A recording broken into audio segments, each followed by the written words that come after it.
Is that Gary? Oh, I hope I don't get Gary's up there. get on from the ceiling. Wow, okay, great. There's a human in our ceiling. Is this?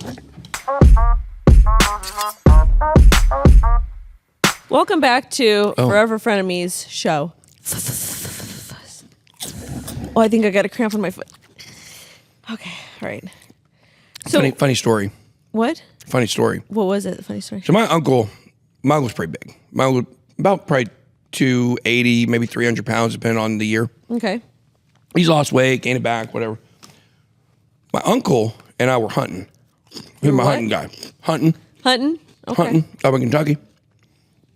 And he used to have this little house he rented to stay in on the hunting land. Mm-hmm. And so I'm in the little. It's weird to have like the spot in the kitchen that like had a whole like the whole floor had collapsed. At some point, you just had to kind of walk around it. Mm-hmm. But I'm in the kitchen making myself probably some beefaroni. That's what you eat when you're hunting. Beefaroni, honey buns, nutty buddies. That's what you eat. So all of a sudden, I hear a scream, like a blood curdling scream. And I run into the living room, and there's my uncle on the ground with a Charlie horse so bad, he thought he was going to die. My uncle's a tough guy. He's been shot. My uncle's a tough guy.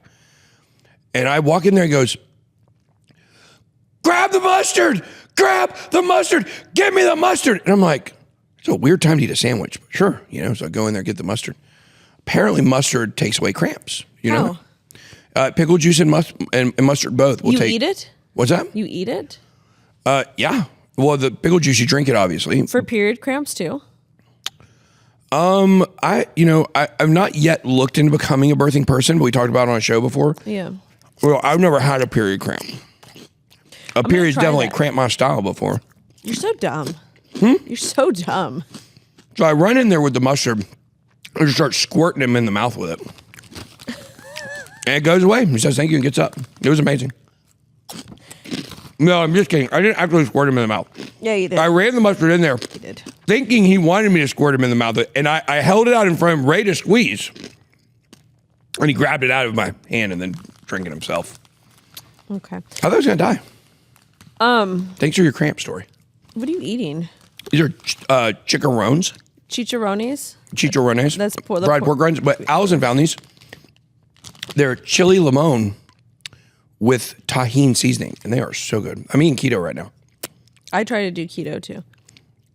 Yeah, I haven't done keto in a while. I did it last week for 2 or 3 days, and the weekend came and I failed, so I'm trying to start again.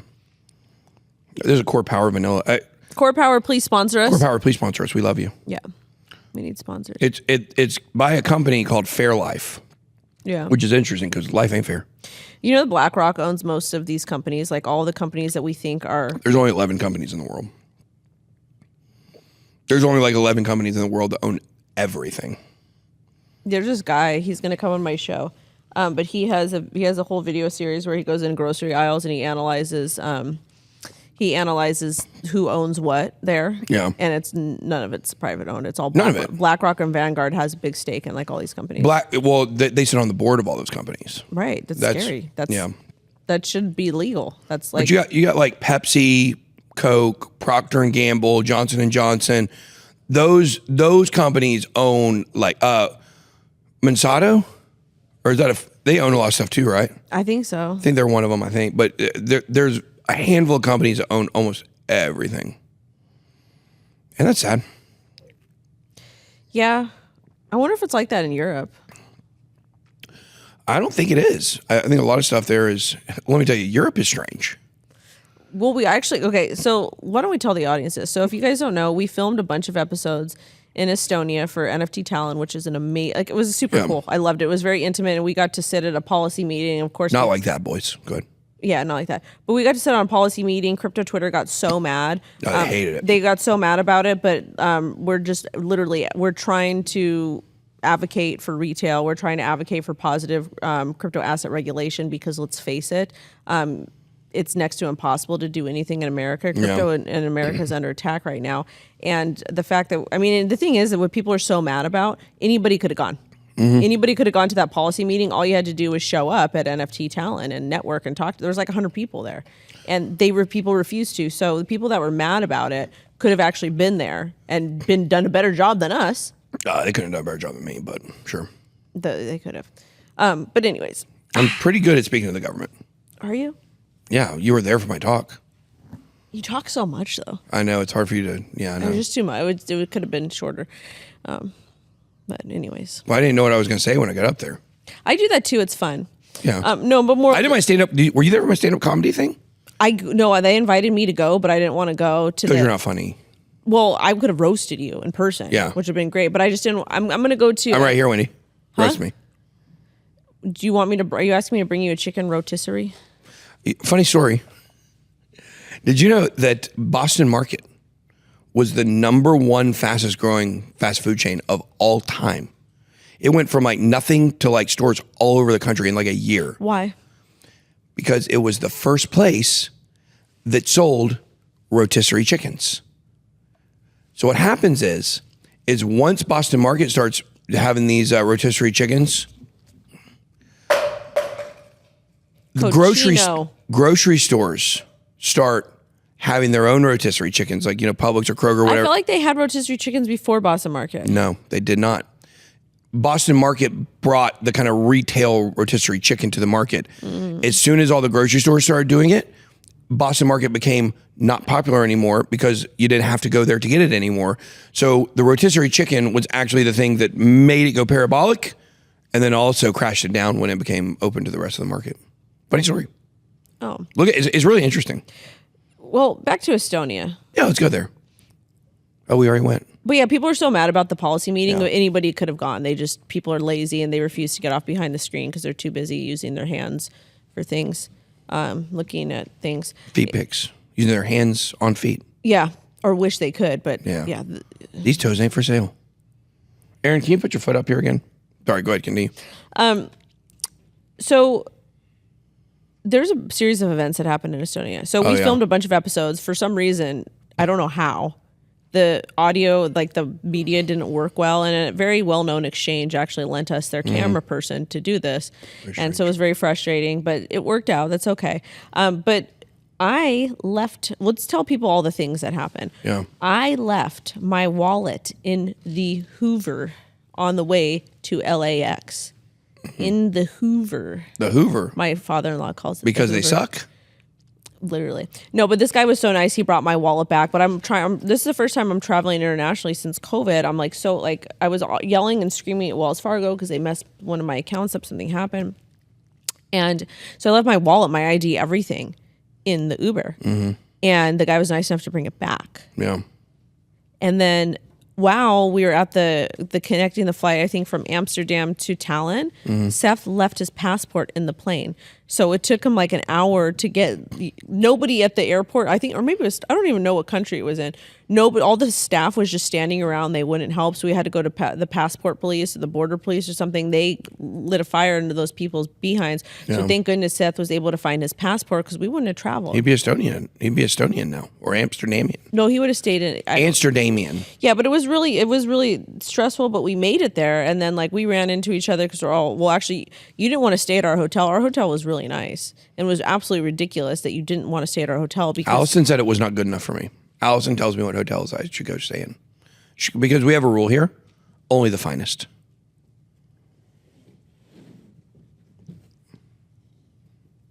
Is that Gary? Oh, fine. Oh, but I don't get Gary's up there. On from the ceiling. Wow, okay, great. There's a human in our ceiling. Oh. Is this...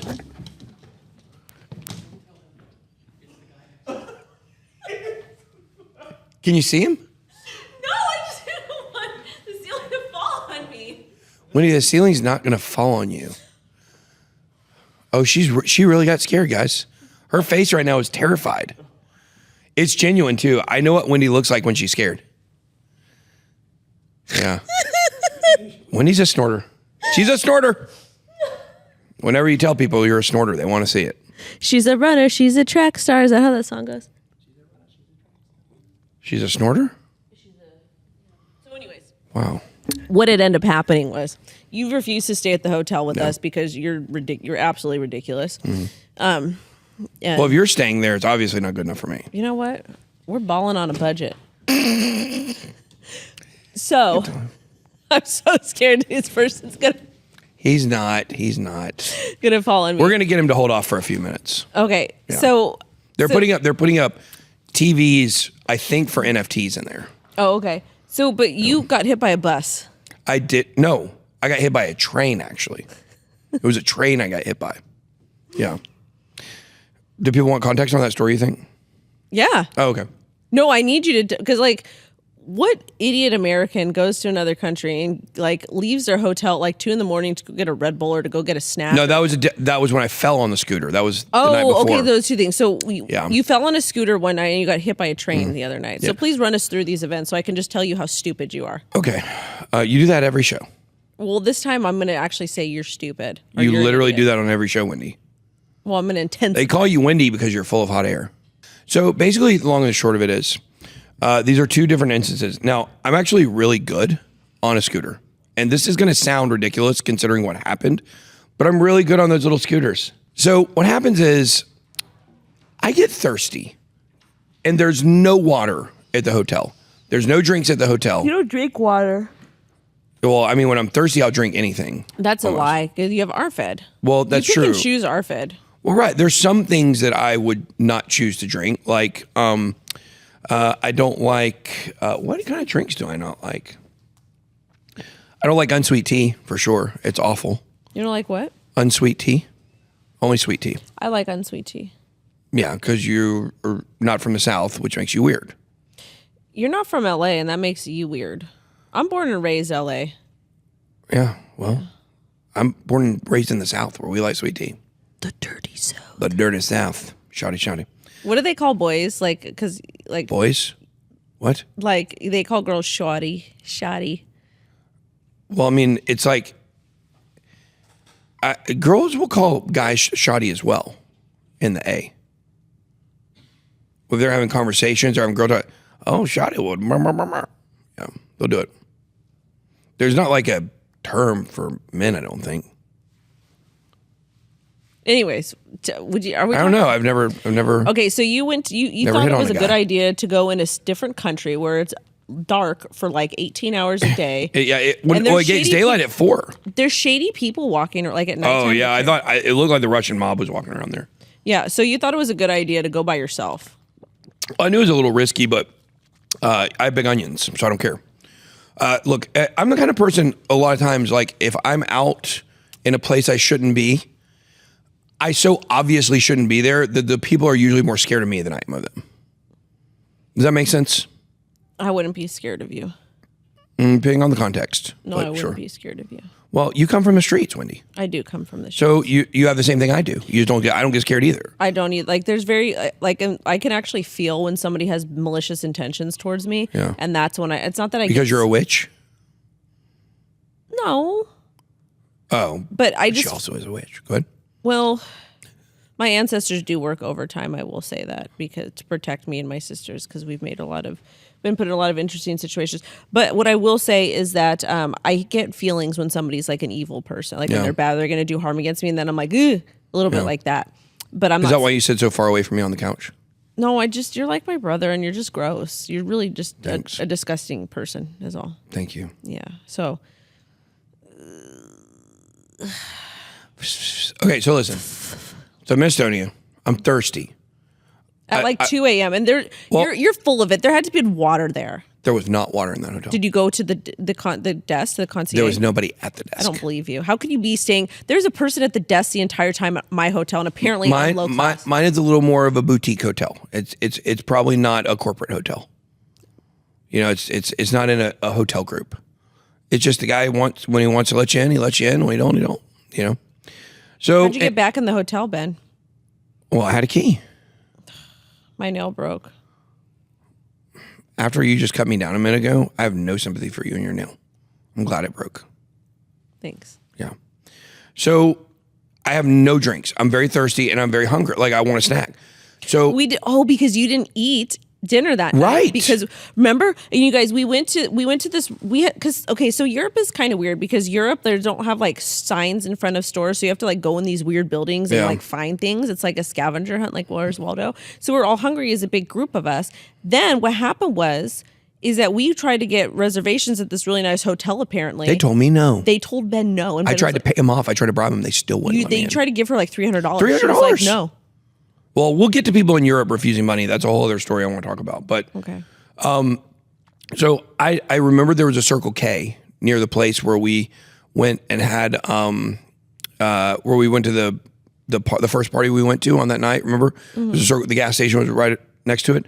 So I got on the scooter at about 2 a.m, started riding around, and I searched on my phone all the places that said they were open, and none of them were open. And so I was like, what about that Circle K? So I drove by it, and it was open. And so I got far enough away from it where I could see the lights. I was like, oh, it looks like it's open. So I started going over there. They have Circle K's there? I didn't see it. Yeah, I think it was a Circle K. Okay. Yeah. And so basically... Oh, that was... Okay, I know where the Circle... Yep. Yeah, it was a gas... Yeah. Yep. Yeah. So all of the sidewalks there in Estonia have ramps. And cobblestone. Most of them have cobblestones too, right? Well, no, now that's actually the part you're not supposed to take the scooters on. Oh. For the most part, yeah, like the streets in the little kind of like, what you call it, retail area was cobblestone. It was very hard to drive the scooters on cobblestone, but this is just on a regular sidewalk. All the sidewalks have ramps up and ramps down because so many people ride the scooters and bikes there.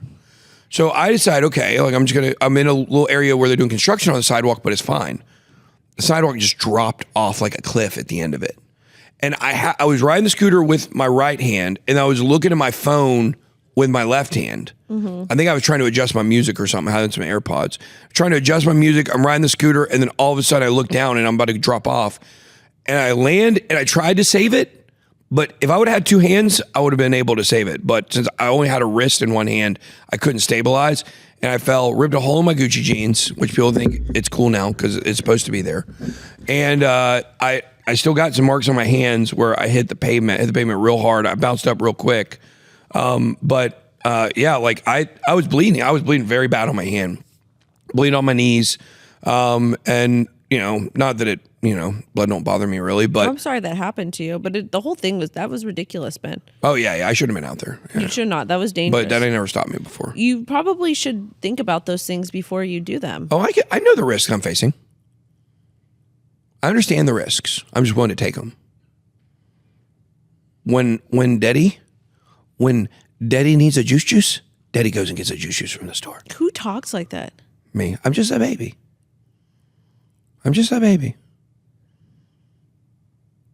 That's how you're treating me right now, Wendy. You're treating me like I'm a baby. Like I'm not a man. Like I can't go make my own decisions where I want to go at night. That wasn't a smart decision. So you want me to play a baby? Obviously. I'll play a baby. Well, it was a smart decision. I got the drinks. I got everything fine. And when I got to the store, I was able to use napkins to wipe all the blood off of me, which was great. I did keep bleeding for a while after that, but I can't remember. I had another cut on my hand too, but you would think that was enough. Like the one round on the scooter falling was enough. Oh yeah, but there's more. There's more. So I go back to the hotel, and then the next day I'm running late. I'm supposed to be speaking, and I'm always running late because that's what I do. Because I don't value other people's times. Do I have a handler? Yeah. Sometimes. Yeah. Sometimes I have a handler. We've been learning I may need that more because I just do what I want to do and I want to do it. Yeah. As we talked about. And it's not, it's not that I don't respect other people's time. I kind of make a joke about that. It's more like I'm just always trying to, I'm so busy. I always just try to squeeze. Your wife told me when you guys went on a cruise, you almost missed the boat. I did. I literally had to run to catch it. Yeah, because I thought 4:30 was a suggestion. So I got back about 4:35 and they were getting ready to leave.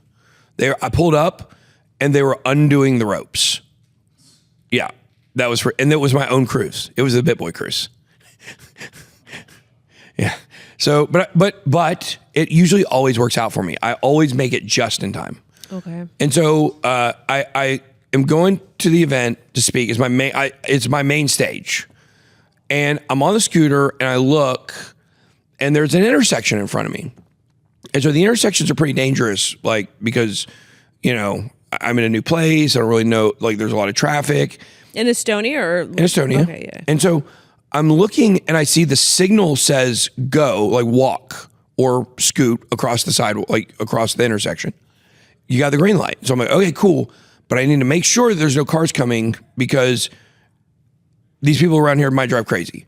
So I look to the left, don't see anything. Look to the right, don't see anything. And so I never stopped. It was while I was riding. I was like, okay, well, cool. I'm going to go right through this. When I looked for the cars, I didn't see the train. The train was literally cut. So it's like kind of like a streetcar. Okay. But it looks like a MARTA. It looks like a train. I don't know how fast they go. They go pretty fast. And so I'm probably about from here to that camera right there when I see it. And it's about from here to that wall from me. That thing is about to hit me. And so I jump off and I skid around and I run into it with my shoulder and bounce off it. I don't fall, but I literally absolutely got hit by a train. And what I was thinking was, you know what? Think about what would have happened if I died and got killed by a train in Estonia. Well, first off, God forbid. Yeah. God forbid, because the children. Yeah, the children. Babies. Yeah, the babies. Oh, obviously my family, yeah. Crypto would be lost without me too, so. They won't tell you that, but it's true. Well, they would have no one else to talk about. Exactly. And you would go back to being the most hated person on Twitter. Probably. For no reason, like literally. Literally no reason. Literally because no reason, like at all. That was funny. But if you, God forbid, something would happen to you, that would have been like a conspiracy, like a total absolutely. Because that's when the whole Ben coin initially kicked off. Yep. And I won't say, I'll be very careful what I say here. But that's all I'll say. Yeah, I think about that a lot. If I would have died in Estonia hit by a train, like people definitely would have thought I was murdered. Yeah. For sure. Because that's not a very likely thing. It was like a really what kind of idiot would get hit by a train? So I went straight from that to my speech, and it went really well because we've discussed I'm a great talker. Yeah. Yeah. Yeah. But it was a good trip. I mean, I learned a lot about places I don't like. Estonia is fantastic. It just the light, because it's like 20 hours light and it's dark for like 4 a.m. It's bright. Yeah, that was hard. Yeah, it was really hard. And then apparently everybody has saunas, but I didn't have a chance to get in the sauna. Yeah, that's hot. The sauna, yeah, that's hot. Okay, Paris. I love Paris. I would love to get her on the show. She tweeted about me once. What did she say?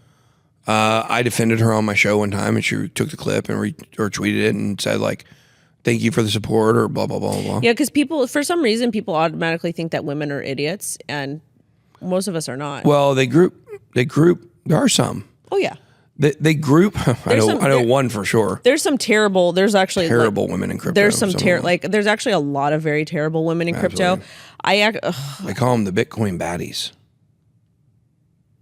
Do they call them that? No, that girl scammed a bunch of people. Yeah, she scammed a bunch of people. It was ridiculous. I mean, if your whole premise is like being hot and putting Bitcoin in your name, that's probably a red flag. Yeah, that's why I'm excited to be like a 3 out of 10. And I was about to say it, but I didn't want to be rude. To somewhat know what I'm talking about to a degree. Yeah. But it just, there's a lot. Looks 3 out of 10, knowledge 3 out of 10. She's a 6. You can tell people you're a 6. People will be impressed by that. They won't know it's out of 20. Solid 6. So I used to be like insecure about my looks and all of those things. Yeah. But then I realized. You learned to live with it. No, my ex-boyfriend was kind of he doesn't hump ugly girls. Is he a camel? Kind of. How many humps? 2 or 3 or 1? I can't disclose that. I mean, it depends on where the camel's from. Some camels have 2 humps, some have 3. Anyways. I don't think there's a camel with 4 humps. Maybe it's 1 or 2. Do any camels have 3 humps? This guy. No, but there's a lot of very the industry is just ridiculous, and like the girls are so cutthroat too. Like they really are like me. It's like just shut, like, because that's why I get along with boys better, because it's not that stupid type of competition. Boys just don't like me because they think that I don't know why. I don't really care. Yeah, some do. Some do. Yeah. It is what it is. I don't even care anymore. I just do my thing. I continue to do me, boo. Let that do me, boo. I like it. I like it. I do that, and then I just ignore people and stuff. Well, I call it the 5 stages of being an influencer. That's like, have I ever told you about this? Remind us. So people ask me a lot. They're like, how do you deal with so much hate? Like, especially newer or smaller influencers, they're like, I could never deal with what you deal with on a daily basis.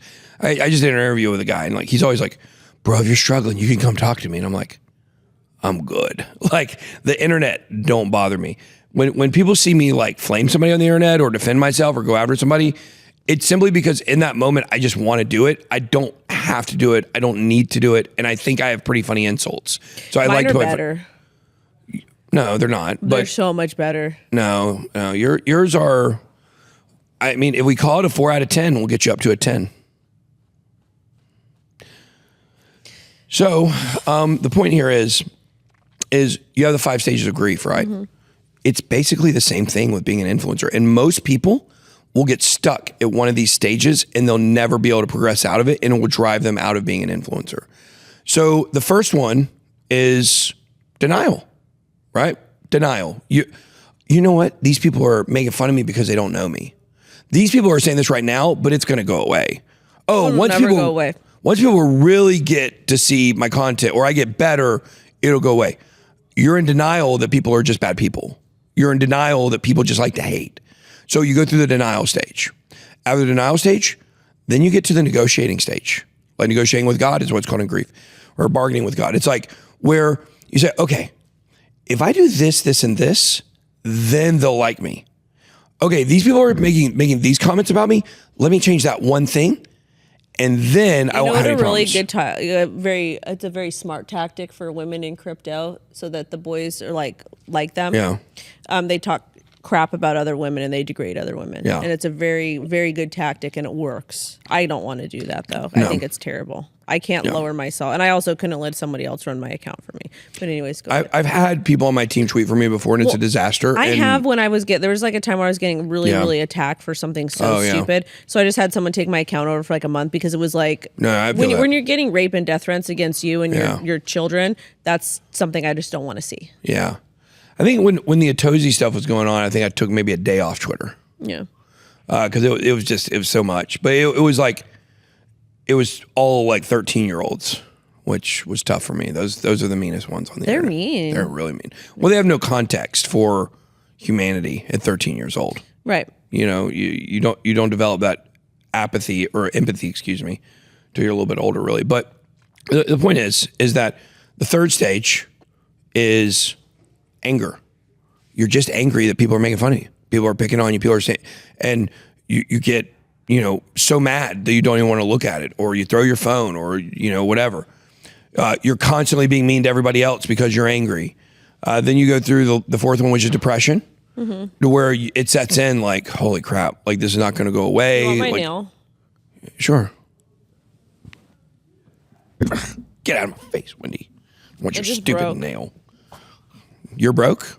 That's why we're doing the show. Sponsors, please call. Yeah, we need sponsors. The fifth stage. We won't be taking any crypto coin sponsors though. No, we don't do anything. We don't want that. We want, I don't do anything at all. We need like Depends, Maxi Pad. I would like it, because for me to get free Tampax would be good.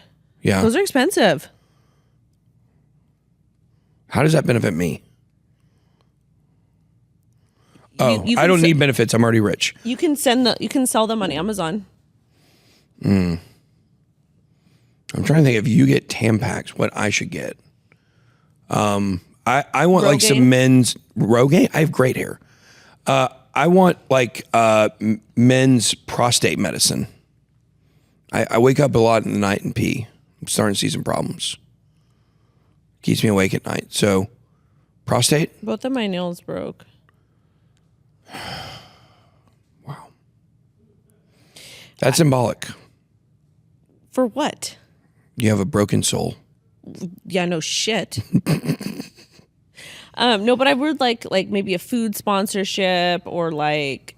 Today's show brought to you by food. I like it. Chipotle. I hate Chipotle, but they've got money. Like Chipotle cut me a check. Let's call those 11 companies that own everything. We should. That's a great idea. Yeah. Fifth and final stage is acceptance, where you finally just get to where you say, people don't like me. There's good people and there's bad people. I'm in a situation where nothing I do will be able to affect the overall percentages of people that like me or don't like me. Like there's going to be a portion that don't, there's going to be a portion that do, and you just got to live with it. And so those are the 5 stages. I've had people literally reach out to me who are suicidal, like influencers. And I don't know how you do it. Like, how do you handle this? And I kind of developed that. And it's really true. Like I've been hardened by the internet, for sure. And it just can't faze me. And I just keep doing what I do. We just keep growing. We just keep getting more influential. And, you know, I say it's just me and the voices in my head, I guess. But, you know, it is what it is, but it can be, I mean, you know, you've gone through it. It can suck for periods of time. Yeah. But I'm above all that now. Like there's nothing on the internet that anybody can do to hurt me anymore. I mean, I've been through so much trauma in my personal life, like so much like legit abuse, that it's like I listen, like I hear some of the things these people say and I'm like, this is all you got. Yeah. Like, yeah, it does hurt because it's a lot. It's never just one person. It's like always it's always like hundreds. Yeah. Like your mentions are so funny. Like people are so stupid. Yeah. Like so dumb. And you can tell like there's multiple people that have it's the same person with multiple alt accounts that are literally on your nuts so hard. And to me, that's so embarrassing. Like I couldn't imagine being a grown man to where I'm supposed to be a protector, a provider, like somebody who, you know, because men's supposed to like the opposite sex, right? Like they're supposed to want to put effort into like getting a woman, like all that type of stuff. Yeah. I couldn't imagine being a grown man, like a self-proclaimed alpha man that is a Anyone that is a self-proclaimed alpha is not an alpha. Well, yeah, but like attacking another grown man on the internet. That's not alpha behavior. It's like very like embarrassing. And being obsessive with it. Yeah. Like people, like my haters are obsessed with me. But here's the thing. I use it. Like they're the reason I trend all the time. If everybody loved me, I would not trend. It's because I'm controversial and because I'm real and I'm authentic. And so over time, I always will have an opinion that someone disagrees with. I might agree with 99% of what you believe, but there's going to be 1% we're going to have a big split on.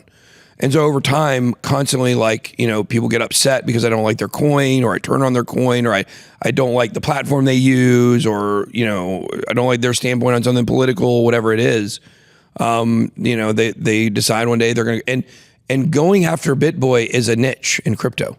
Like, making videos and reactions, good and bad, to my videos. People make their whole entire personality about you. And it's really, really embarrassing. I love it. I mean, I guess it is, but I just think it's so weird flattering. Because I feel like, but to me, it's so weird because like you could like even making posts that are bad about you. Like, I just think it's embarrassing because you can dedicate that time to actually doing something good or like making money in the industry. Well, you are doing good and helping me make money. So thank you. I you know, and I also like, I remember, you know, Kobe, not crypto Cobain. We certainly have had some rounds too, but we're good now. But Kobe Bryant, right? Like I loved his attitude about the opposing fans, especially after the stuff in Colorado. And like he was, you know, whether you believe he was guilty or innocent, that's not the point. He went through a phase where he was the villain in basketball.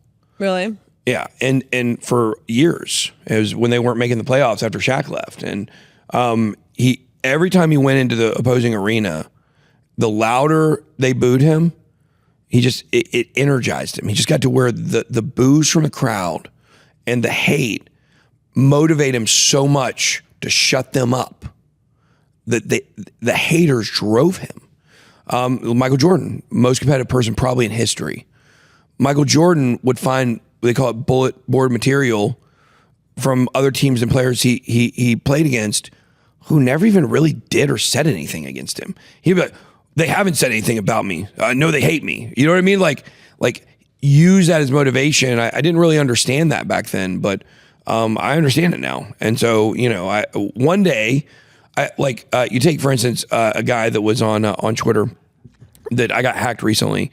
And he put out this whole post about, I don't understand how people fall for this. You got influencers like this guy who obviously put out a sale in an address and stole everybody's money, and now he's saying he's hacked. You didn't steal it, but you didn't steal anybody's money. The thing. No. He was saying that I did. He was saying I set the whole thing up, stole money for people, and then came on the backside and said it was a scam. Zach XBT unequivocally proved through the addresses that I had nothing to do with it, and the same group that's been doing it to other people did it. How stupid does that guy look?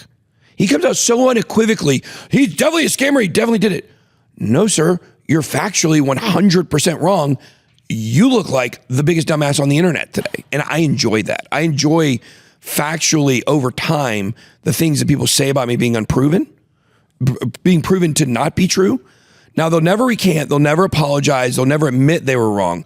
But everybody sees it. And that's what I enjoy. Yeah, well, the thing is like when to get SIM swapped, it's not that hard to do. It's impossible to stop.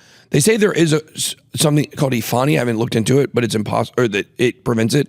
I still don't see it because I don't know how that works, but these are inside jobs by organized crime, a lot of times in Europe and in other countries. And what happens is they pay people off inside the phone company to port your number. How do you stop that? You can't stop it. It's funny, the girl in the store that I talked to, I explained this to her because she had never heard it. She didn't know this happened. And I said, yeah, like it's organized crime. They pay people on the inside. She goes, oh, that must be why we've been taking a class, a training called Don't Take the Bribe. Phone companies know their people are getting bribed and still are not doing anything about it. Well, I also think that it's very bizarre that platforms like all the social media platforms have not been sued by people that have gotten scammed. Because let's face it, it is a free service, yes, yeah. But they're taking your data. But at the same time, there's certain protections that should be put in place that, you know, the bots were supposed to be gone from Twitter. They're not. They post a lot of scam links and very dangerous things. God, the Ben.ETH impersonators. They're worse than the CZ ones ever were. They're bad. Yeah. And the fact that these are allowed to be there and nobody's doing anything and no one's gotten sued. Like, remember the one, send me 1 ETH, I'll send you 2 back. Like all of those things, like they should have been sued by not them, but like Jack. I agree 100%. And also too, they're negligent. They're negligent. Jack, he absolutely disgusts me. I can't. I've never liked him. I've always hated him. How are you going to say that you're a Bitcoiner and then you're sitting here like you're a Bitcoiner? You have Bitcoin businesses, so you're profiting off of Bitcoin. Which, okay, fine. That's how we're supposed to operate in a true decentralized economy. But you were in charge of running the largest social media platform in the world that interfered and was got caught censoring people. Yep. Bitcoin, one of the biggest selling points of Bitcoin is its censorship resistant. He's a wolf in sheep's clothing. Of course he is, but everybody's going to bow down to him and lick his boots and do whatever. I'm not. I think he's the absolute grifter ever. And it's disgusting to me that these, Bitcoin maxis, a lot of them have problems. But it's insane to me that people are like supporting her, even listening to what he has to say. So that bothers me. But it is what it is. So, well, what did he say? He came out and said something recently about Ethereum being a security. Is that what he said? Yeah, but USDT is like kind of important to the Bitcoin ecosystem. We need stable coins in the Bitcoin ecosystem. Doesn't Stripe use Stripe? Don't they use? They don't. Yeah, but the Bitcoin maximalists don't want stable coins because that means that people are transacting with stable coins instead of Bitcoin. So used to, when I first got into crypto, anything you wanted to buy, you had to use Bitcoin. And you would transfer Bitcoin from Coinbase to wherever you wanted to buy something. Well, now everybody uses stablecoins. Right, because the market is volatile also too. Like Michael Saylor was telling people to mortgage their houses and to hold Bitcoin and hold it. And the thing is he doesn't even hold it. Like he runs a business with the Bitcoin. MicroStrategy is the business that he's affiliated with. They have to do different things with the Bitcoin, but that's neither here nor there. Yeah. What are we eating for dinner tonight? That's a great question. Keto. So I have some cheese wisps for you, some chicharrones, some Slim Jims, a venison jerky bar. Love that. I'll have that. I'll have the venison jerky. Okay. I also have keto cereal. It's excellent. Thanks for watching Forever Frenemies show.